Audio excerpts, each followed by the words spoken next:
Oi, sejam bem-vindos ao nosso canal. Muito obrigado pelo acesso de vocês. Espero que não seja véspera de prova, que você esteja tentando aprender uma matéria a poucas horas da hora da prova. Acredito que não, acredito que você se organizou e está estudando com antecedência para ter um aprendizado melhor, né? E para não enlouquecer o seu professor. Pois bem, esse canal tem um foco específico na resolução de exercícios ligados de maneira direta ou indireta à grande área das engenharias. Para nós é um prazer que você visualize todos os vídeos que nós fizemos. Nós fizemos pensando em vocês. Apenas uma informação importante antes de você visualizar qualquer vídeo. Engenharia é extremamente fácil, é extremamente simples. Basta você aprender da maneira correta. O nosso exercício de hoje envolve tensão por torção.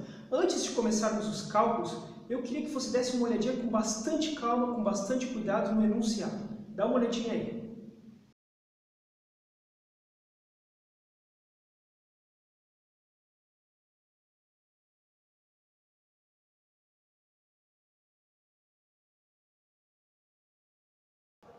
Pessoal, então vamos começar, vamos novamente dar mais uma olhadinha aqui no enunciado do exercício. Então olha só, na ilustração abaixo, o eixo que interliga as duas engrenagens, então aqui, duas engrenagens, aqui estão, tá? É tubular. Agora é importante entender o que quer dizer tubular.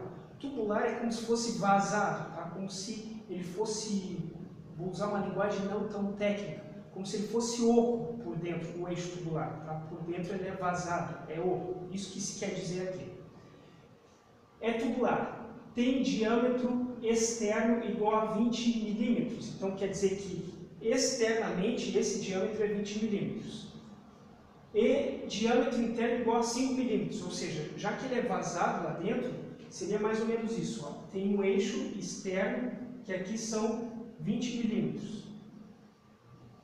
E tem um vazado lá dentro. Então aqui, esse vazado aqui são 5 milímetros, tá? É um eixo tubular oco, aqui é oco, tá? Como se fosse isso aqui, ó. Oco, aqui tem um furo no meio do eixo, tá? Então, o diâmetro externo 20 milímetros, o interno 5 milímetros, é isso que se quer dizer. Então, seguindo com o enunciado, diâmetro interno igual a 5 milímetros e está apoiado nos suportes A e B. Então, nós temos suportes A e B. Então, aqui os suportes, sem que haja atrito, ou seja, aqui é uma situação perfeita, digamos assim. Não existe atrito entre os suportes. Tá? Você vai ignorar isso na hora do cálculo. Seguindo, com base nestes dados, determine a máxima tensão por torção neste eixo nos pontos C e D. Então, aqui nós temos o ponto C. Então, a máxima tensão por torção vai ser na superfície do eixo, pelo lado de fora, e no ponto C também. Tá? Eu estou colocando na ponta, mas não quer dizer que é na ponta, é qualquer lugar da superfície, tá? Qualquer lugar externo do eixo. Então tá. Seguindo, aqui nós temos as nossas fórmulas. Nós temos a tensão máxima, que é o torque, vezes o C, que é o nosso raio, vezes o momento polar de inércia. E o momento polar de inércia ele tem a sua fórmula aqui. Como o eixo é vazado, a fórmula do momento polar de inércia fica um pouquinho mais complexa, mas é só cálculo, é só substituição. Agora nós temos o π sobre 2, temos o C0, esse C0 seria o raio externo, tá? É isso que se quer dizer. E o CI quer dizer o raio interno, do vazado interno, tá? Então aqui estão as fórmulas. Antes de tudo, nós temos que analisar a questão do torque. Qual é o torque que nós vamos usar? São dois torques diferentes e é a única coisa que vai mudar para cada ponto. Tá? Então vamos começar pelo ponto C. Ponto C, o torque dele. O torque é o seguinte, o ponto C está cercado por duas engrenagens. Pelo lado esquerdo, essa engrenagem tem 500 Newton vezes metro. Pelo lado direito, a engrenagem tem 200 Newton vezes metro. Então tem alguma coisa que nós precisamos analisar aí. Primeiro, porque se é estática que nós estamos analisando, é um torque, mas está tudo parado, significa que os torques por cada um dos lados, o somatório dos torques por cada um dos lados, deveria ser igual para ficar parado. Se um torque é maior que o outro, ele vai girar. Então, o que você faz? Vamos analisar primeiro o lado esquerdo. Tá? Você pega o lado esquerdo, todos os somatórios, todos. Então, o que você tem? Você tem 300 no sentido anti-horário e você tem 500 no sentido horário. Ou seja, se nós temos 300 no anti-horário e 500 no horário, a resultante disso são 200. 200 no sentido horário. Isso do lado esquerdo. Agora vamos analisar do lado direito. Do lado direito nós temos 400 no sentido anti-horário e nós temos 200 no sentido horário. Ora, se nós temos 400 no anti-horário e 200 no horário, a resultante disso, eles não estão no mesmo sentido, estão em sentidos opostos. Então, a resultante, 400 anti-horário com 200 sentido horário, a resultante são 200 no sentido anti-horário.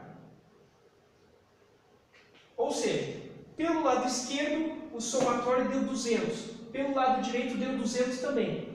E ambos estão com sentidos opostos. Perfeito. Tá certo? Eles têm que ser iguais e com sentidos opostos para o eixo estar parado. Ok? Então, qual é o torque que vai se usar em relação ao ponto C? Vamos usar... Foi em relação ao ponto C? Foi. Em relação ao ponto C, vamos usar 200 no T. Então, ponto C, o torque será igual a 200, ok? E a partir de agora, o resto das incógnitas, ela será igual tanto para o C quanto para o D também. Nós vamos começar aqui pelos cálculos do C. Primeira incógnita que nós precisamos, o raio externo. Então, o diâmetro, o raio externo, nesse momento você pega o eixo inteiro. Tá? Inteiro. Então, onde é que está? Diâmetro externo igual a 20 milímetros. Diâmetro externo, nessa situação, ele quer dizer o diâmetro do eixo mesmo, sem contar vazado, contando tudo, aliás, tá? O diâmetro externo do eixo. Tenha vazado ou não lá dentro, o diâmetro externo é o maior diâmetro. Então, esse diâmetro é 20 milímetros. Ora, se o diâmetro são 20 milímetros, significa que o raio são 10 milímetros. 10 milímetros, vamos analisar aqui.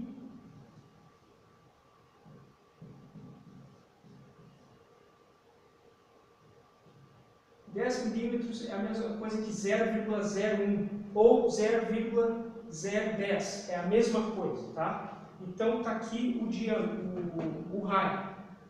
O raio é esse. Seguindo, vamos colocar aqui C igual a 0,0 metros.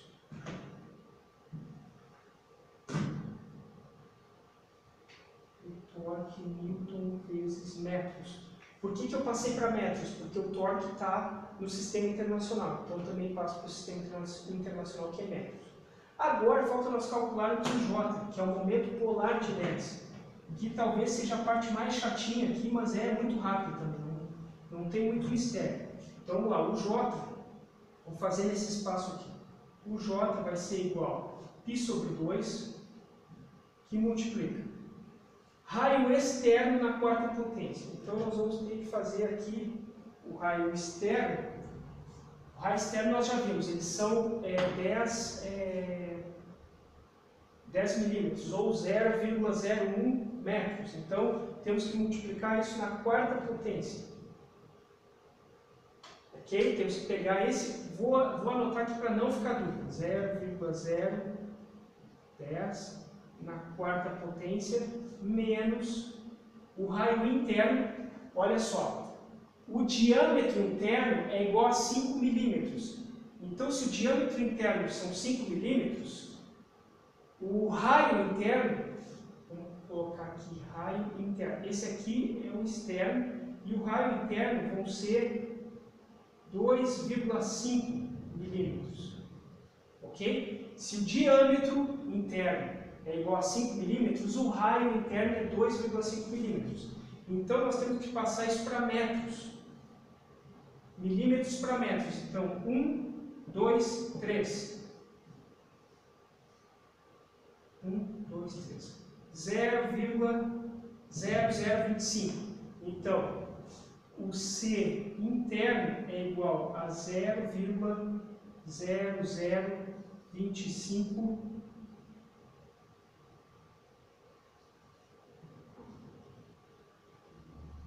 metros.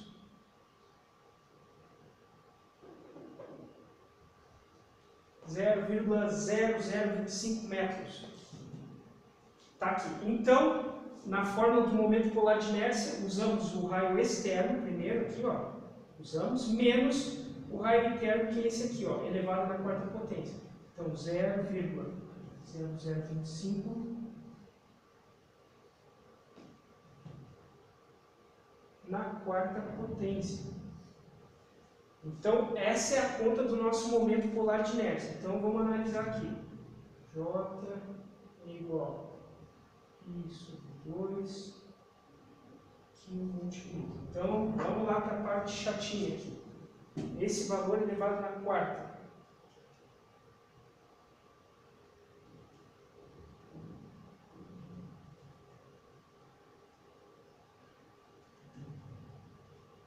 Uma vezes 10 dá menos 8. Isso aqui. Então, 1 vezes 10 dá menos 8. Menos, agora vamos ver quanto vai dar isso aqui na quarta potência.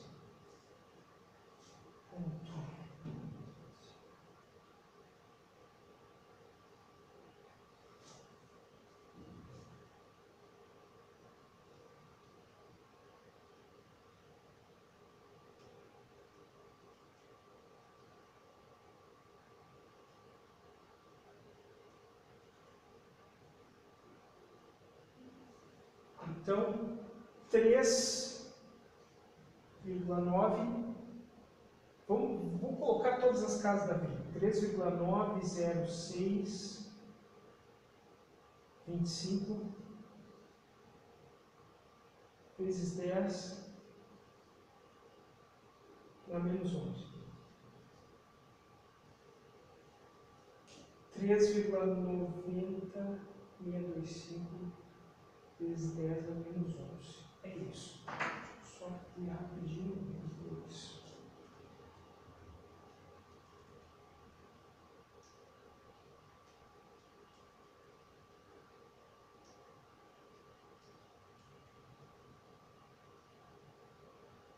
É isso aí.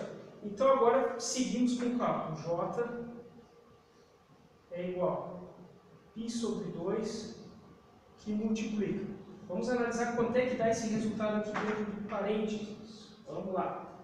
1 expoente menos 8.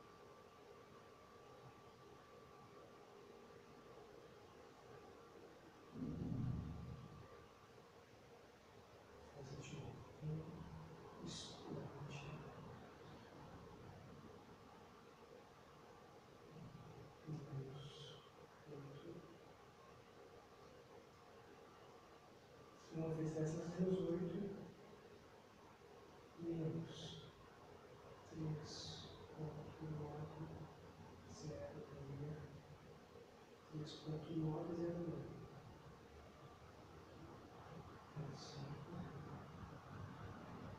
Expoente menos 11 igual 9,9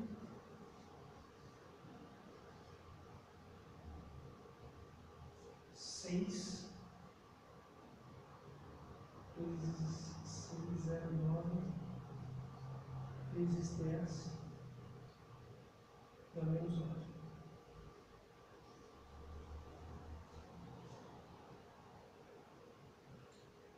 Seguindo com a conta. Tudo isso vezes 3,14, que é o π, e depois dividido por 2. 1,5638 vezes 10 dá menos 8. Então, o nosso J, vamos colocar o J aqui, o resultado do nosso J será 1,56 3 vezes 10 dá menos 8. Aqui está o nosso J. Foi feito esse cálculo π sobre 2, que multiplica esse número, chegamos a esse J.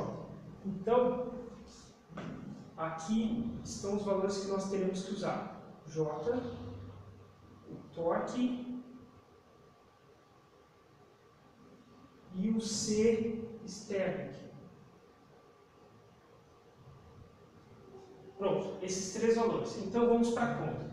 Então, a tensão máxima no ponto C é igual ao torque. Quanto é o torque? 200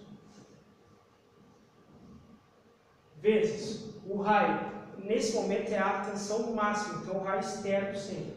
O raio é esse aqui, o externo, 0,01. Tudo isso dividido pelo momento polar de inércia, que é 1,56. 3 vezes 10 dá menos 8. 1,56 vezes 10 dá menos 8. Está aqui. Então, vou chegar à tensão máxima em C. Vamos fazer esse cálculo aqui. 200 vezes 0,01, que é igual a 2, dividido por 1,56, 3, expoente, menos 8.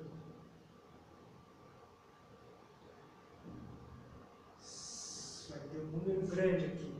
127,95 megapascais. Tá aqui. Então, deixa eu só arrumar aqui. Então, a tensão máxima no ponto C, 127,95 megapascais. É isso aí. Então, esse valor aqui é a tensão máxima nesse ponto C aqui. Ok?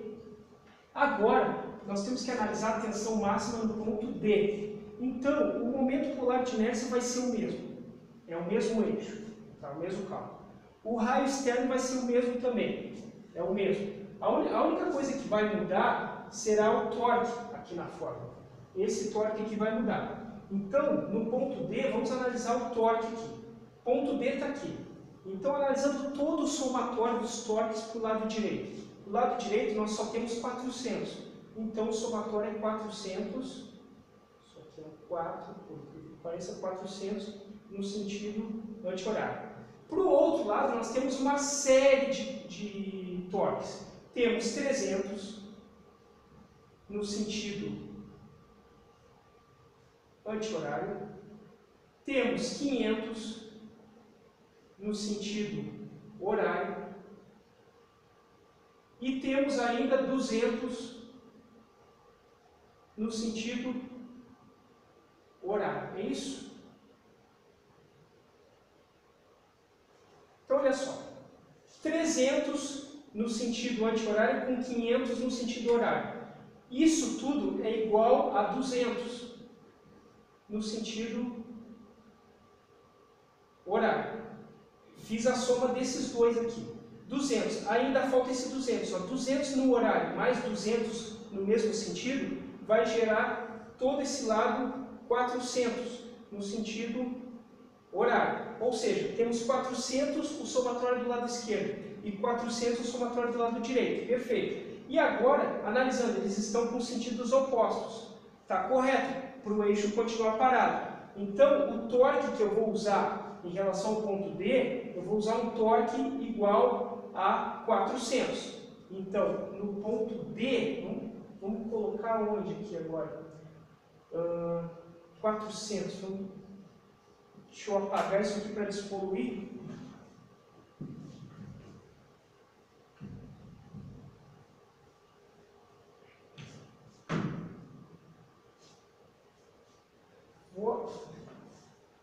Vamos botar aqui. Ponto D.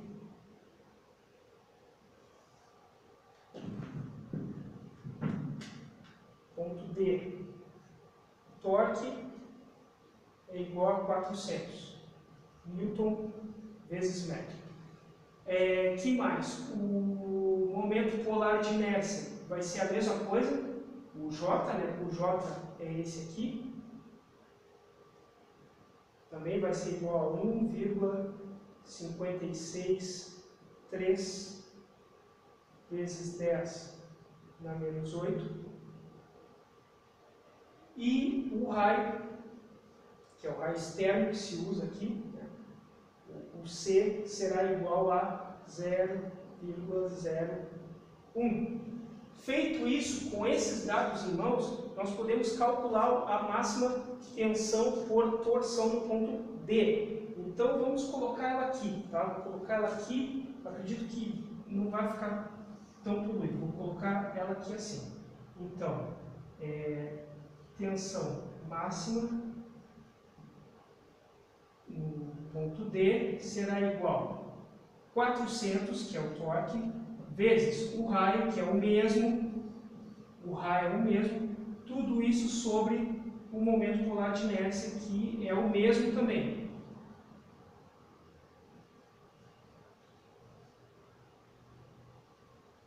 Vezes 10 na menos 8. Então, notem que de um ponto para o outro do eixo, a única coisa que pode mudar é o torque, porque o momento polar de inércia é o mesmo, porque é o mesmo eixo, e o raio externo é o mesmo, porque é o mesmo eixo. Então, vamos calcular isso aqui rapidamente. 400 vezes 0,01, que vai dar 4. Dá 4, dividido por 1,563 expoente menos 8. Opa, aí. Igual a 255,91. Então,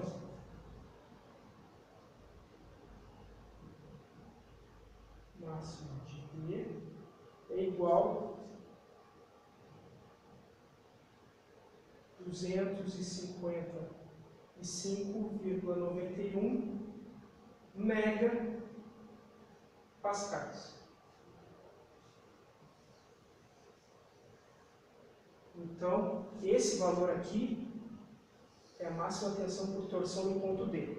Então, o ponto C, a máxima tensão por torção foi essa aqui, 127,95 megapascais, ou 127,95 vezes 10 na 6 pascais.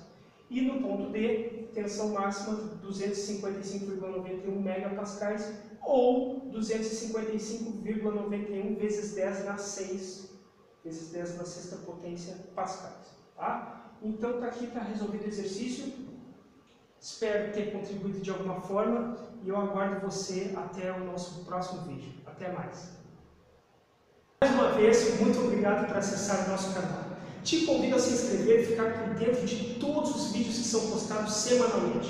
Além disso, estando inscrito, você poderá interagir conosco de uma maneira mais rápida e ágil. Se você quiser alguma outra maneira, se você quiser algum outro jeito de se conectar com a gente, vou passar para vocês também todas as nossas redes sociais. Anota aí.